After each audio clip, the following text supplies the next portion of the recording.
SK그룹 종합편의 인지 역량 두 번째 언어 영역을 함께 보도록 하겠습니다. SKCT의 인지 역량 언어 영역은 크게 독해, 빈칸 추론, 배열하기로 나누어 볼 수 있습니다. 출제 비중이 높은 독해의 경우에는 사실적 독해, 추론적 독해, 비판적 독해 등으로 구성되어 있는데요. 이 중에서도 추론적 독해에 해당하는 추론하기 유형은 특히 난이도가 높은 편입니다. 지문도 철학, 과학, 법 등 다양한 영역에서 생소한 주제로 제시되기 때문에 주어진 시간 내에 정확한 답을 찾아내는 것이 쉽지 않습니다. 최근에는 독해뿐만 아니라 빈칸 추론과 배열하기 유형에서도 접속어나 지시어를 통해 답을 쉽게 찾아낼 수 있는 문제보다 지문의 전체 맥락을 통해 답을 찾아내야 하는 문제들이 출제되고 있습니다. 따라서 문제 유형에 따라 답을 빠르게 찾아내는 요령을 익히기보다는 다양한 지문을 접해보면서 글의 주제와 흐름을 파악하는 연습을 하는 것이 중요합니다. 그러면 인지 역량 언어 영역에서 출제되는 문제 유형들을 함께 보도록 하겠습니다. 처음에 함께 풀어볼 문제 유형은 사실적 독해 유형입니다. 사실적 독해 유형은 지문의 내용과 선택지의 내용이 일치하는지 또는 일치하지 않는지를 묻는 유형입니다. 보통 나타내는 정보가 많은 지문이 제시되기 때문에 선택지와 지문의 내용을 맞춰보는 시간이 많이 걸릴 수 있습니다. 따라서 답을 빠르게 찾기 위해서는 선택지를 먼저 본 후 지문에서 이를 확인하는 것이 좋습니다. 그러면 문제를 함께 풀어보도록 하겠습니다. 다음 글의 내용과 일치하는 것은 여기서 지문의 내용과 일치하는 것을 찾는 문제이므로 답이 될 수 없는 선택지들을 지워나가면서 답을 찾아보도록 하겠습니다. 아래 선택지를 보면 1번 선택지에서 외양과 생리적 특성을 이용한 종 구분 방법은 현재는 미생물의 종 구분 시 일절 사용하지 않는다 라고 하고 있습니다. 여기서 외양과 생리적 특성을 이용한 종 구분 방법을 현재 그리고 일절 사용하지 않는다고 하였으므로 이에 유의하여 지문에서 확인해 보도록 하겠습니다. 두 번째 문단의 첫 번째 문장을 보면 미생물의 종 구분에는 외양과 생리적 특성을 이용한 방법이 사용되기도 한다라는 내용이 있습니다. 따라서 외양과 생리적 특성을 이용한 방법은 현재 사용되고 있음을 알 수 있습니다. 그러면 1번 선택지는 제외됩니다. 다음 2번 선택지를 보면 유전체 유사도를 이용한 방법은 비교 대상이 되는 유전자를 모두 비교해야만 가능하다. 여기서 유전체 유사도를 이용한 방법은 유전자를 모두 비교해야만 한다고 하였으므로 모두에 유의하여 지문에서 찾아보면 네 번째 문단에서 유전체 유사도를 측정하는 방법에 대해 나타나 있습니다. 뒤의 내용을 더 살펴보면 수많은 유전자를 모두 비교하는 것은 현실적으로 어렵다 라는 문장이 있습니다. 따라서 유전자를 모두 비교해야만 가능하다는 2번 선택지도 제외되는 것을 알 수 있습니다. 다음 3번 선택지를 보면 유전거리보다는 유전체 유사도 측정이 종을 구분하는 데 더 명확한 기준을 제시한다.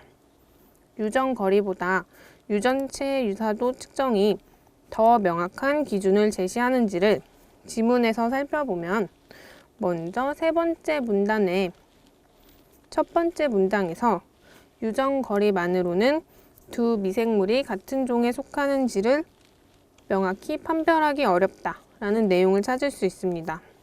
또 네 번째 문단에서는 이러한 문제를 보완하기 위한 것으로 유전체 유사도를 측정하는 방법을 제시하고 또 마지막 문장을 보면 이 방법은 종의 경계를 확정하는 데 유용한 기준을 제공한다 라고 해서 유전거리보다 유전체 유사도 측정 방법이 더 명확한 기준을 제시한다는 것을 알 수 있습니다. 따라서 정답은 3번이 되겠습니다. 그러면 나머지 4번, 5번의 선택지도 확인해 보도록 하겠습니다. 먼저 4번, 미생물의 유전체는 동식물의 유전체보다 구조가 단순하여 종 구분이 용이하다. 여기서 미생물의 유전체가 구조가 단순하여 종 구분이 용이하다는 내용은 전체 지문에서 찾아볼 수 없습니다. 따라서 4번 내용의 일치 여부를 확인할 수 없기 때문에 4번 선택지는 답이 될 수 없습니다. 다음으로 5번 선택지를 보면 유전체의 특성을 물리적으로 비교하는 방법이 널리 사용되고 있다라고 되어 있습니다. 그러면 이와 관련된 내용을 지문에서 찾아보면 마지막 문단에서 화학적으로 비교하는 방법이 주로 사용되고 있다고 나타나 있습니다. 따라서 물리적 비교 방법에 5번 역시 답이 될 수 없습니다. 이처럼 사실적 독해의 내용 일치, 불일치 유형은 선택지를 먼저 확인하고 지문에서 이에 대한 근거를 찾는 것이 답을 가장 빠르게 찾을 수 있는 방법입니다.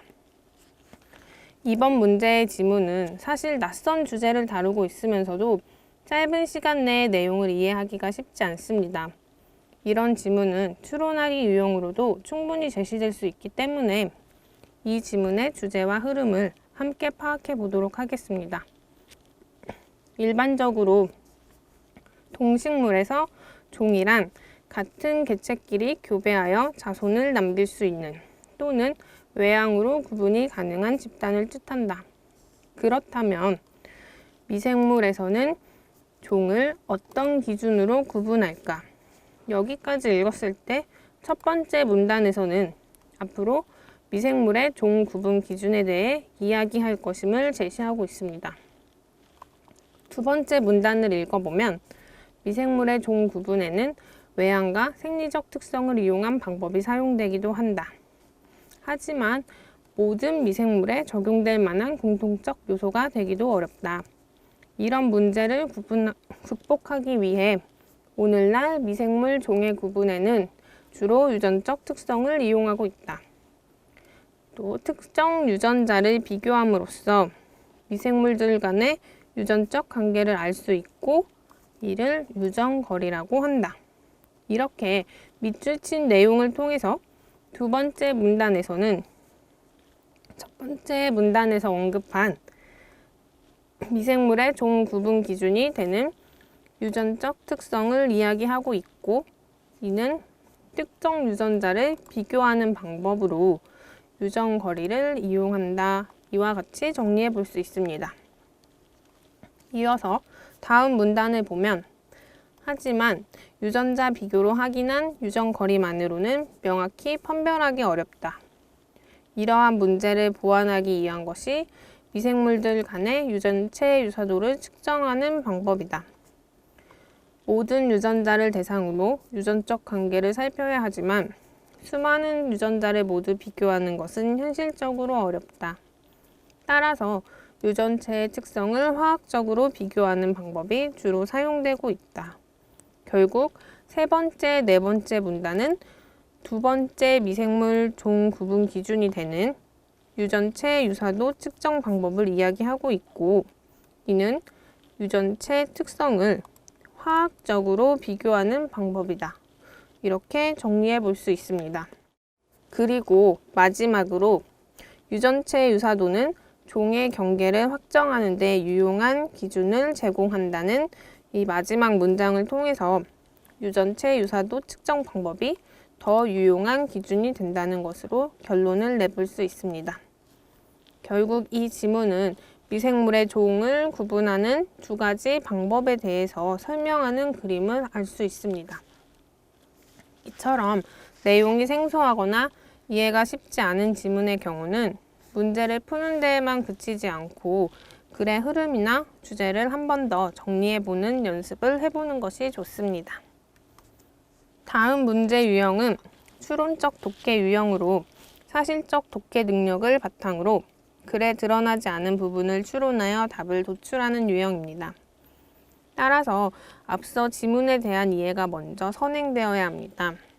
또한 지문의 단편적 내용보다는 지문의 전체적 내용에 대한 이해를 요구하기 때문에 지문을 읽어 나가면서 지문의 전체적인 내용과 세부적인 내용을 정확하게 파악하는 것이 중요합니다.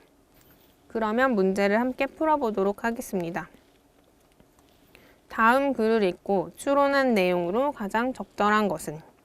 적절한 추론 내용을 찾는 문제이므로 답이 될 수 없는 선택지들을 지워 나가면서 답을 찾아보도록 하겠습니다.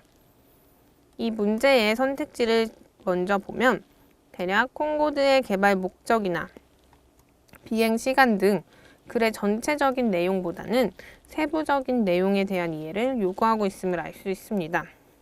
따라서 앞서 봤던 문제와 같이 먼저 선택지를 보면서 지문에서 오답의 근거를 찾아보도록 하겠습니다. 1번 선택지를 보면 영국과 프랑스는 전쟁에서 사용하기 위해 초음속 여객기 콩고드를 개발했군. 여기서 콩고드의 개발 목적을 전쟁에서 사용하기 위한 것으로 보고 있으므로 이를 지문에서 찾아보면 첫 번째 문단에서 영국과 프랑스 정부는 미국을 견제하기 위해 콩코드를 함께 개발하기로 결정했다 라고 하였으므로 이는 옳지 않은 추론임을 알 수 있습니다. 따라서 1번은 답에서 제외되겠습니다. 다음으로 2번 선택지를 보면 일반 비행기가 파리 뉴욕 구간을 한 번 왕복하는 동안 콩코드는 최대 4번 왕복할 수 있겠군.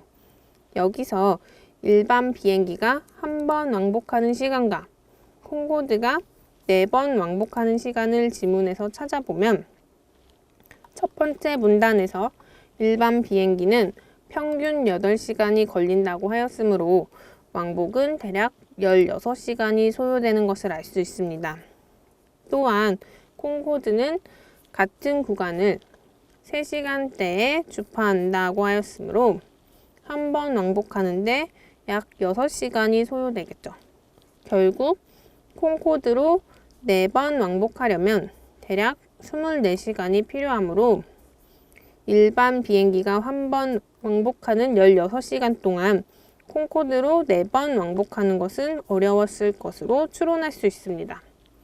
따라서 2번도 답에서 제외되겠습니다. 3번 선택지를 보면 콩코드의 탑승객 수가 늘어날수록 많은 연료가 필요했겠군. 로 탑승객 수와 연료 양의 관계에 대한 추론임을 알 수 있습니다. 이와 관련된 내용을 지문에서 찾아보면 두 번째 문단에서 콩코드는 일반 비행기에 비해 많은 연료가 필요했다는 내용과 그리고 연료 소비량은 많은데 태울 수 있는 승객 수는 적었다는 내용을 찾아볼 수 있습니다. 그러나 이는 콩코드가 많은 연료가 필요했다는 내용일 뿐이므로 필요한 연료가 탑승객 수와 관련이 되는지는 이 지문의 내용만으로 알 수 없습니다. 따라서 3번도 역시 답에서 제외됩니다. 4번 선택지는 결국 빠른 비행 속도가 콩코드 폭발의 원인이 되었군. 로 콩코드 폭발 원인을 빠른 비행 속도로 추론하고 있습니다. 지문에서는 2000년 7월 파리발 뉴욕행 콩코드가 폭발한 사건을 언급하고는 있습니다. 하지만 이 폭발 사건에 대한 원인은 이 지문에 나타나 있지 않습니다. 따라서 4번도 제외되겠습니다. 마지막으로 5번 선택지를 보면 콩코드는 주로 돈이 많은 고위층이나 시간이 부족한 부유층이 이용했겠군. 으로 돈이 많은 고위층이나 시간이 부족한 부유층으로 콩코드 승객 유형을 추론하고 있습니다. 앞서 보았듯이 비행 시간이 적게 걸리는 콩코드는 연료 소비량이 많아 항공권 가격이 비싸질 수밖에 없었습니다. 따라서 가격보다 시간 단축이 중요한 사람들이 이용했을 것으로 추론해 볼 수 있습니다. 또한 폭발 사건으로 인해 수많은 고위층과 부자들이 피해를 입었다는 점에서도 주로 콩코드를 이용한 승객들은 고위층과 부유층이었음을 알 수 있습니다. 따라서 정답은 5번이 되겠습니다. 다음 문제 유형은 독해의 마지막 유형인 비판적 독해 유형입니다. 비판적 독해 유형은 지문에 나타난 주장에 대한 적절한 반응이나 타당한 비판을 찾는 유형으로 지문의 전체적인 주제나 핵심 주장을 정확히 파악하는 것이 중요합니다. 그러면 문제를 함께 풀어보도록 하겠습니다. 다음 A의 주장을 효과적으로 반박할 수 있는 진술은 A의 주장에 대한 반박을 찾는 문제이므로 먼저 A의 주장이 무엇인지를 파악해야 합니다. A의 주장을 보면 우리나라는 경제성장과 국민소득의 향상으로 매년 전력 소비가 증가하고 있습니다. 이런 와중에 환경 문제를 이유로 발전소를 없앤다는 것은 말도 안 되는 소리입니다. 반드시 발전소를 증설하여 경제성장을 촉진해야 합니다. 여기서 결국 A는 발전소를 증설해야 한다고 주장하는 것을 알 수 있습니다. 다음으로 B는 이러한 A의 주장에 대해서 반대하는 입장으로 전력 소비량 관련 캠페인을 실시하여 소비량을 줄인다면 발전소를 증설하지 않아도 된다는 주장을 펼치고 있습니다. 이에 대해 반박하는 A의 주장을 보면 의식의 문제는 결국 개인에게 기대하는 것이고 희망적인 결과만을 생각한 것입니다. 확실한 것은 앞으로 우리나라 경제 성장에 있어 더욱더 많은 전력이 필요할 것이라는 겁니다. 결국 A는 경제 성장에 있어서 더욱더 많은 전력이 필요하다는 것을 근거로 삼아서 발전소를 증설해야 경제 성장을 촉진해야 한다는 주장을 하고 있음을 알 수 있습니다. 보통 어떤 주장에 대한 반박을 할 때는 주장하는 사람이 근거로 제시하고 있는 것을 부정해야 합니다. 따라서 A의 주장을 반박하기 위해서는 A가 근거로 제시하고 있는 전제를 부정하는 것이 가장 효과적입니다. 결국 경제 성장에 많은 전력이 필요하다는 A의 전제를 반박하면서 경제 성장에 반드시 많은 전력이 필요한 것이 아니라는 주장을 뒷받침할 수 있는 경제 성장을 하면서도 전력 소비량이 감소한 선진국의 사례도 있다. 라는 2번 선택지가 가장 적절한 답이 되는 것을 알 수 있습니다. 나머지 선택지를 확인해 보면 3번이나 5번은 A의 주장과 반대되는 입장으로 볼 수 없으며 1번과 4번은 발전소 증설을 반대하는 입장으로 볼 수는 있으나 친환경 발전이나 건설 경제는 A가 제시하는 근거와 전혀 관련이 없으므로 효과적인 반박이 될 수 없습니다. 따라서 정답은 2번이 됩니다. 다음 함께 풀어볼 문제 유형은 빈칸 추론 유형으로 지문의 빈칸에 들어갈 안맞은 선택지를 찾는 문제 유형입니다.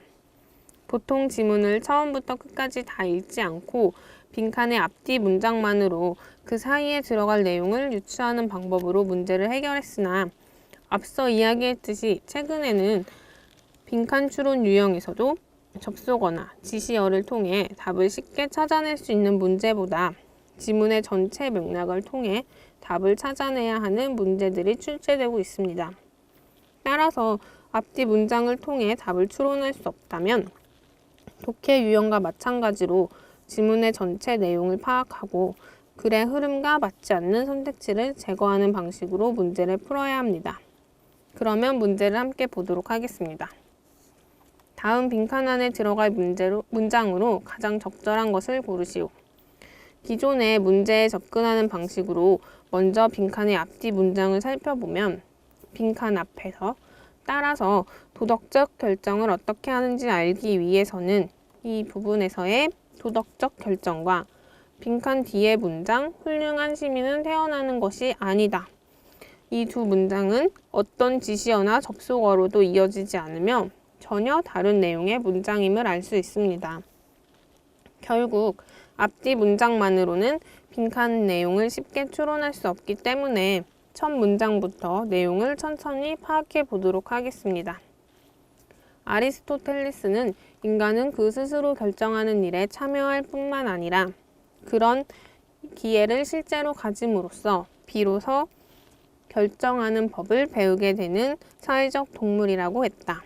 즉, 아리스토텔레스의 입장에 따르면 인간은 어떤 결정을 함에 있어서 스스로 그 결정에 참여하고 기회를 실제로 가져야 결정하는 법을 배운다는 것입니다. 따라서 도덕적 결정 방법을 알기 위해서는 도덕적 결정을 할 수 있는 기회를 실제로 가져야 한다는 것을 알 수 있습니다. 결국 빈칸에 들어갈 문장으로는 실제의 기회, 즉 경험을 강조하는 그런 일에 직접 참여해보는 경험보다 더 중요한 것은 없다에 2번이 가장 적절함을 알 수 있습니다. 이처럼 지문의 내용을 정확히 파악하기만 한다면 빈칸에 들어갈 내용도 쉽게 찾아낼 수 있습니다. 지시어나 접속어로 문제를 풀 수 없을 때는 먼저 핵심어를 통해서 지문의 주제를 파악하고 선택지가 지문의 흐름과 자연스럽게 연결되는지를 확인하는 방식으로 접근해야 합니다. 마지막 문제는 배열하기 문제 유형으로 문단 또는 문장의 전체적인 흐름을 파악하고 이에 맞춰 순서대로 배열하는 유형으로 볼 수 있습니다. 이 유형은 제시된 글 전체를 읽기보다는 각 문장의 지시어나 접속어를 통해 핵심 키워드를 파악하여 답을 빠르게 파악하는 것이 중요합니다.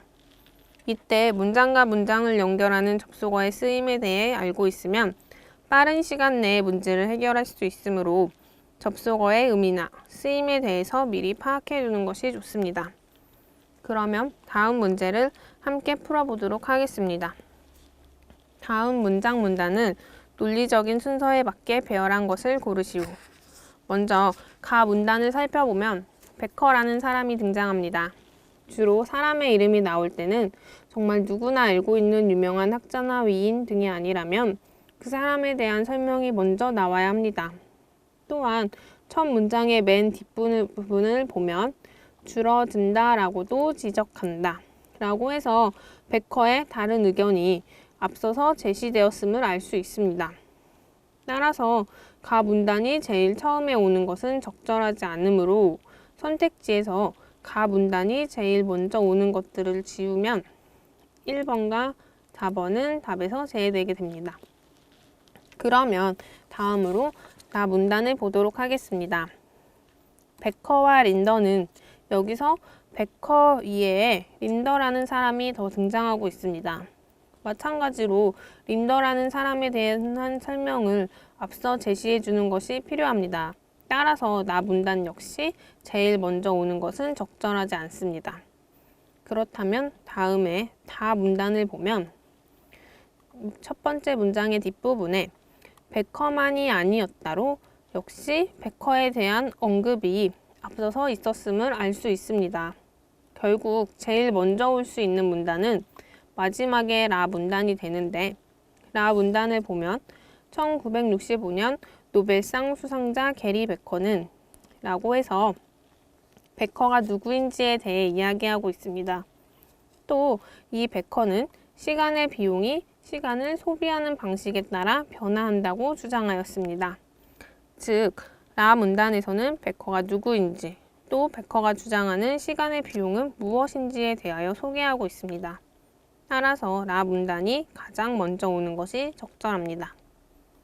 라 문단 다음으로 올 수 있는 나머지 문단을 보면 가 문단에서는 주말이나 저녁에는 특정 행동의 시간 비용이 줄어든다는 베커의 지적과 베커가 주장한 시간의 비용이 가변적이라는 개념을 설명하고 있습니다. 즉, 가 문단은 라 문단에서 언급한 베커의 의견을 보충하고 있으므로 가 문단이 라 문단 다음으로 오는 것이 적절합니다. 한편 라 문단에서는 베커와 린더에 대해 이야기하고 있으므로 라 문단은 스웨덴의 경제학자 스테판 린더를 소개하는 다 문단 다음으로 와야 합니다. 또한 다 문단의 시간의 비용이 가변적이라는 표현은 가 문단의 시간의 비용이 가변적이라는 표현과 연결되므로 결국 다 문단은 가 문단 다음으로 와야 합니다. 따라서 가나 다라 문단을 정리해 보면 먼저 1965년 노벨상 수상자인 게리 베커의 시간의 비용 개념을 소개하고 있는 나 문단이 첫 번째로 위치하고 베커의 의견을 보충 설명하면서 시간의 비용이 가변적이라는 개념을 언급하는 가 문단이 두 번째로 와야 합니다. 다음으로 백커와 마찬가지로 시간의 비용을 가변적이라고 주장한 스웨덴의 경제학자 린더를 소개하는 다문단이 세 번째가 되며, 마지막으로 백커와 린더가 공통적으로 사람들에게 주어진 시간을 고정된 양으로 전제하였다는 이러한 내용의 나문단이 네 번째로 와야 합니다. 따라서 정답은 라, 가, 다나의 3번이 되겠습니다. 지금까지 인지 역량, 언어 영역의 대표 유형 문제들을 살펴보았습니다. 결국 여기에서 가장 중요한 능력은 글의 전체 흐름과 주제, 논리적 구조를 파악하는 독해 능력임을 알 수 있었습니다. 따라서 다양한 문제를 반복해서 풀어보고 난이도가 높은 지문은 별도로 분석해보는 연습을 통해 독해 능력을 향상시킨다면 실제 시험에서도 높은 점수를 받을 수 있을 것이라고 생각됩니다.